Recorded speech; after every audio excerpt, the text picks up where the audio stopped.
2500 años atrás, el profeta Daniel escribió sobre esto y esta estatua que se le llama la estatua que vio Nabucodonosor, el rey caldeo.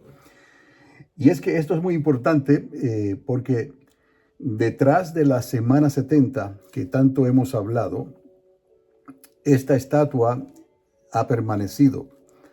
Estamos hablando de unos 2500 años atrás, en el tiempo en que el profeta Daniel, estando en el cautiverio, bajo el imperio del rey Nabucodonosor, él escribió sobre la interpretación de varios sueños que ocurrieron, pero de este en particular. Y esto es muy importante porque tiene mucho que ver. Voy a mostrarles algo rápidamente desde que comenzó todo esto hasta los días de hoy. Y les explicaré de una manera que lo pueda ver, aunque el video quizás no muestre la foto en la manera correcta como quiero. Pero en fin, sí lo puedo hacer todavía. Quiero que vean aquí esta cabeza de oro. Esto simbolizaba el imperio de los caldeos bajo el rey Nabucodonosor. Y el profeta Daniel estuvo en cautiverio bajo ese imperio y parte del imperio que le siguió, que fueron los medos y los persas. Pero para poder entender la semana 70, ¿no? Porque esto se conecta con el libro de Daniel y con el libro de Apocalipsis. El libro de Apocalipsis lo escribió el profeta Juan, o el apóstol Juan, el que escribió el Evangelio de San Juan. También escribió el libro de Apocalipsis mientras estaba en el exilio. Él fue exiliado por los romanos a una isla en el mar Egeo llamada Patmos. Y él escribió sobre estos eventos sin mencionar la estatua, obviamente, pero la estatua la menciona Daniel. Y lo que nos concierne a nosotros es que esto iba a marcar, esto determinó, así que Dios sí determina las cosas. Hay personas que han preguntado si Dios determina las cosas. Ciertamente, Él determina el final desde el principio. Él determinó que Israel iba a regresar como nación otra vez después del último exilio. Iba a regresar como nación en un día. Y ya hemos hablado sobre eso. El 14 de mayo de 1948, las Naciones Unidas añaden a la pequeña nación de Israel entre las naciones de la tierra hasta el día de hoy. Eso todo centra, todo gira alrededor de esa pequeña nación que Dios escogió nada más por escogerla, no por nada bueno que tuvieran los hebreos. Todo lo contrario. Dios llamó a Abraham de Ur de los Caldeos y ahí comenzó todo esto. Se dice que Abraham cruzó el río Éufrates, río Tigris, y de ahí algunos piensan que la palabra Ibrit, que quiere decir el que cruza el río, como el que cruza el río Grande, ¿no? De ahí se sacó el nombre de los hebreos hasta el día de hoy. Se le llama judíos porque la última tribu que quedó, digamos, escogida por Dios, fue donde nació el rey David, y a Jesús de Nazaret se le llamó el hijo de David. Y de ahí es que a los judíos se le llama judíos por la tribu de Judá. Entonces, eso también es significativo porque Jesús llegó a decir que la salvación vendría de los judíos hasta el día de hoy. Jesús de Nazaret entonces es judío. El punto de esta historia aquí, y aquí estamos hablando de milenios, desde la cabeza hasta los pies. Pero vamos por parte, si me puede seguir aquí. Ya les dije que el rey Nabucodonosor fue identificado como esa cabeza de oro, ¿no? Y luego seguirían los medos y los persas. Ahí están envueltos los iraneses. Irán, por ejemplo, ¿no? El asunto otra vez es que Daniel estuvo en el cautiverio durante el Babilonia y luego parte de lo que siguió con los medos y los persas. Y de ahí es que se oye hablar de que Ciro el Grande le hizo un gran favor a los judíos. Dios levanta a quien Él quiere levantar, sean creyentes o no, conversos o inconversos. Dios levanta a quien Él quiere. Lo que hace la diferencia es cuando esa persona le responde a Dios, cuando esa persona le abre su corazón a Dios y reconoce que todas las riquezas que esa persona tiene, porque por lo general van a ser personas de grande influencia, ¿no? Esas personas reconocen entonces que lo que tienen se lo deben a Dios. Y la mayoría de esas personas que Dios levanta así se convierten a Dios, le dan gracias a Dios por lo que son y por lo que Dios ha hecho, y entonces sirven a Dios. Y aquí los medos y los persas fue el imperio, digamos, y hablamos de imperios globales en este sentido porque todo el Mediterráneo, toda la Mesopotamia, toda esa área del Levante, ¿no? Hasta el cruce de Gibraltar, allá en España, todo eso se le conocía como el mundo conocido, ¿no? Y Alejandro el Grande, que ya mismo vamos a hablar un poquito sobre él hizo posible que este mundo se extendiera de tal manera, ¿no? De una manera muy extensa. Fueron los griegos los que hicieron eso, además de traer el idioma griego, que ayudó muchísimo. El asunto otra vez, estamos aquí porque vamos a llegar a la semana 70. Dios determina 70 semanas de 7 años, unos 490 años, y los incluye, los pone dentro de esta eternidad en que estamos ahora, ¿no? Donde les hablé que esta eternidad en que vivimos está dividida por el mismo tiempo. Pero el tiempo dejará de ser, porque Dios va a crear y hacer todas las cosas nuevas, y ya en la eternidad con el Padre, en la eternidad con Dios, el reloj del tiempo no va a funcionar de la misma manera, porque habremos entrado en la eternidad donde Dios mismo está, porque Dios no tuvo principio ni final, Él simplemente es, como le dijo a Moisés: ve y dile a Faraón que yo soy el que soy, que yo soy, te envío. Es un presente continuo. El tiempo y espacio, como lo conocemos, no le aplica a Dios. Él ve todo simultáneamente, ¿no? Desde el principio para nosotros hasta el final. Por eso es que Él puede decir que Él establece, determina todas las cosas. Y luego el apóstol Pablo llegó a decir que Dios sustenta todas las cosas y es la esencia que nos hace seguir hacia adelante y hace seguir su propia creación, Dios mismo, ¿no? El asunto es también que a veces no le prestamos atención al Espíritu de Dios. Dios es uno, así le dijo Dios a Israel: oye Israel, Jehová nuestro Dios uno es. O sea que cuando hablamos de Dios Padre, de Dios Hijo y Dios Espíritu Santo, en realidad estamos hablando de una misma cosa, y es la manera en que Dios se manifiesta. Es como la luz, y de hecho Dios es luz, y la luz se manifiesta de diferentes maneras, y la composición de la luz ya creada, ¿no? Que Dios nos ha permitido entender, como ellos le llaman fotones de luz, ¿no? Pues su comportamiento varía y se expresa en diferentes frecuencias, ¿no? Que podemos ver algunas, otras no las podemos ver, las infrarrojas, los rayos X, los rayos gamma, y en fin, una cantidad de maneras en que la luz se puede manifestar en el arco iris, a través, al pasar por un prisma y cosas así. Bueno, Dios Padre, Dios Hijo, Dios Espíritu Santo. Dios es luz y Dios puede entonces, y lo hizo. La palabra, el verbo, el logo, se hizo carne y habitó entre nosotros. Dios toma forma humana, ¿no? Y en Cristo Jesús, el Mesías, ¿no?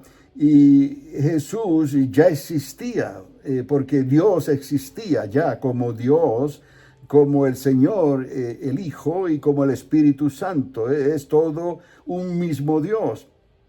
Pero Dios, Jesús de Nazaret, antes de nacer como hombre, estaba en su forma de, digamos, en la gloria que tenía el Hijo de Dios, para que lo podamos entender. Él deja esa gloria y se hace hombre, y entonces ya dejó sus atributos, y en su humanidad él pudo nacer de mujer, nacer de una virgen, y vivir entre nosotros, y entonces con carne y hueso y sangre y un cuerpo humano en todo el sentido de la palabra. Y entonces él llevó el pecado de toda la humanidad, el error de la humanidad, no de Dios, el error y el abandono de la humanidad desde los días de Adán y Eva. Jesús de Nazaret cargó con todo eso sobre sus hombros y se lo ofreció al Padre, digamos al anciano de días, al Padre, al Dios que conocemos, ¿no? Al Dios cuyas moradas son inaccesibles, es luz inaccesible, dijo el apóstol Pablo, ¿no? Y para estar en esa presencia, pues no podemos entrar en esa presencia de Dios con estos cuerpos que tenemos actualmente, ¿no? Entonces el mismo Juan, estando en la isla de Patmos, reconoce que en el Espíritu él va a la presencia de Dios para poder recibir información importante que tenía que escribir en el libro de Apocalipsis. Entonces hay muchas historias en la Biblia, pero para no irme muy lejos y seguir con lo que estamos hablando, esta estatua incluye todos estos imperios de la tierra, hasta que iba a llegar el tiempo entonces donde esa semana 70, la última semana, se iba a llevar a cabo, una semana de 7 años. Pero mirando aquí esta imagen, vamos progresando desde, digo avanzando, porque en realidad las cosas se van empeorando, ¿no? ¿Por qué decimos eso? Pues porque esto es representado, la cabeza es representada por el oro, y luego los hombros, los medos y los persas, por la plata, y luego sigue el bronce, y en eso vemos una degradación de la calidad de los metales. Vemos de oro a plata, a bronce, a hierro, y hierro mezclado con barro fundido en el fuego, ¿no? Entonces, de esa manera podemos decir que hay una degradación. Pero avanzando entonces en el tiempo que Dios determinó, luego de los medos y los persas, aparece Alejandro el Grande, el macedonio, que ese fue quien pudo vencer a los medos y los persas y estableció el imperio, el reino de Grecia. Y ese imperio fue algo muy extraordinario, en el sentido que trajo un avance a la sociedad en general, trajo un avance por donde quiera que el griego se expandió. Todos aprendieron griego, todos aprendieron a ver las cosas de una manera diferente, otras filosofías, otras explicaciones de la ciencia, las matemáticas. En realidad, los griegos trajeron un avance extraordinario a toda la humanidad. Eso, vemos esto avanzando desde los caldeos en la cabeza de oro, y luego los medos y los persas, ¿no? Irán, entre ellos, como representados como la plata. Y luego entonces llega el imperio griego, representado por el bronce. Y entonces rey, Alejandro el Grande, el macedonio, su reinado fue de corta duración en realidad, pero sus avances tecnológicos y todo lo que hizo fue extraordinario. De hecho, el imperio que le seguiría, en cierta manera, quedó enamorado de la cultura griega, ¿no? Y de sus dioses y de la manera de pensar y de sus filósofos, la manera de preguntar y escudriñar la creación, ¿no? Y la multitud de dioses que ellos veneraban, ¿no? Son los romanos que vinieron después, adoptan esos dioses y entonces siguen con ese pensamiento griego y se convierte en una cultura greco-romana, que es lo que conocemos hoy en realidad, porque el pensamiento greco-romano saltó los océanos, ¿no? Y Estados Unidos de Norteamérica fue establecida cuando salieron de Inglaterra los puritanos y los que colonizaron esta tierra, tenían una forma de gobierno, digamos, estilo de lo que practicaban los romanos. Con la mentalidad greco-romana, el Senado, el Parlamento y cosas así. Los exploradores salieron de Inglaterra y conquistan esta tierra acá en Estados Unidos de Norteamérica y establecen las 13 colonias. Ya usted sabe la historia, cómo se desarrolló todo eso hasta el día de hoy. Pero ahí escondida en esta larga historia de 2500 años, está escondida una semana de 7 años que es tan significativa, ¿no? Que va a determinar lo que va a acontecer en el tiempo final al cual nos estamos acercando a pasos agigantados, ¿no? Y cuando llegamos al Imperio Romano, en el tiempo, digamos, de Julio César, fue asesinado 44 años antes de Cristo, ¿no? Julio César hizo algo extraordinario, ¿no? Con la manera en que él gobernó, pero asimismo fue asesinado. Y después de ahí, él adopta a su sobrino como hijo y él es quien viene a ser el primer emperador, en realidad romano. Y ya la manera de pensar de los romanos y de referirse a los romanos hasta el día de hoy fue en hombres emperadores, ¿no? Personas que algunos de ellos se consideraron dioses en sí mismos, ¿no? Y buscaban tal veneración como dioses, ¿no? Pero en ese tiempo de los romanos es que nace Jesús de Nazaret, ¿no? Qué tremendo está esto, porque antes de que naciera Jesús de Nazaret, en esa transición después de los griegos, después que, digamos, Alejandro muere muy joven y su reino se divide en 4 de sus generales. Y de ahí, de uno de esos 4, los Seleucidas, de ahí sale un personaje muy misterioso que viene a ser identificado por el mismo Daniel, ya lo había identificado como el primer anticristo, ha identificado en la Biblia como tal, Antíoco Epífanes el cuarto, de la familia de los Seleucidas, ¿no? Y verdaderamente, si usted lee el libro de los Macabeos, ahí se da más información de lo que hizo Antíoco Epífanes. Y él lo que quería es lo que el querubín caído, la serpiente antigua, siempre ha querido ser el archienemigo de Dios desde la creación de Adán y Eva, ¿no? Y entonces quiere cambiar los tiempos y la ley. Si Dios dice que sí, él dice que no. Si Dios dice rojo, él dice azul, ¿no? Hasta el día de hoy. Entonces, para esos ángeles no hay redención, no hay oportunidad de que sean reconciliados con Dios. Son reos de eterna condenación. Eso es lo que ocurrió con esa creación angelical caída que se rebeló contra Dios. Una tercera parte, y no se sabe el número total, pero tenemos una idea, ¿no?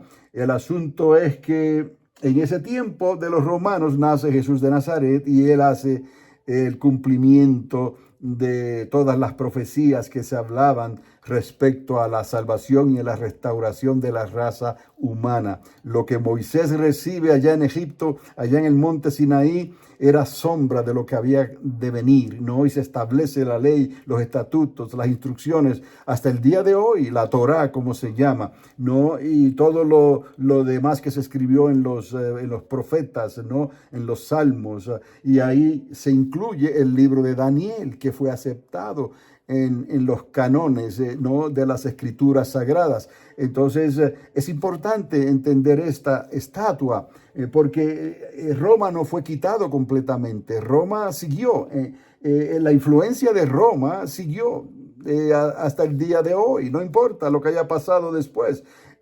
Cada cual por su lado, alrededor del Mediterráneo, como se dice, ¿no? Pero ahí está Italia, ahí está Francia hoy en día, está Inglaterra, están todos ellos, los alemanes, están todos ellos, los turcos, están todos ellos ahí, y hay una separación entre ellos y el mundo musulmán y los del Levante, ¿no? Y cada cual pues tiene sus creencias cuando hablamos de los musulmanes, y sabemos cómo salió eso. No es el momento para hablar, pero puedo decir que salió de Ismael. Ismael fue el que fue considerado como la elección para ellos, ¿no? Entonces ellos se consideran ismaelitas, no árabes. Y luego hubieron otras divisiones, pero tenemos tribus o familias peligrosas hasta el día de hoy que fueron desechadas por Dios completamente, como los amalecitas, Amalek. Y detrás de lo que está pasando en Gaza, si le preguntas a Benjamín Netanyahu, él puede pensar, ¿no? Y ya quizás haya hecho algún comentario sobre los amalecitas. No quieren hablar de Amalek, porque Amalek se convirtió en un enemigo formidable de Israel hasta los días de hoy. Pero la culpa la tuvieron ellos mismos. La culpa la tuvo el rey Saúl, cuando Dios le instruyó que los desechara, ¿no? No lo hizo. Entonces quedarían como espina detrás de los judíos hasta el día de hoy. Amalek es terrible. No se puede, ¿cómo se dice?, llegar a ninguna contratación, negocio con Amalek. Dios dijo que había que destruirlos a todos, desde el menor hasta el mayor.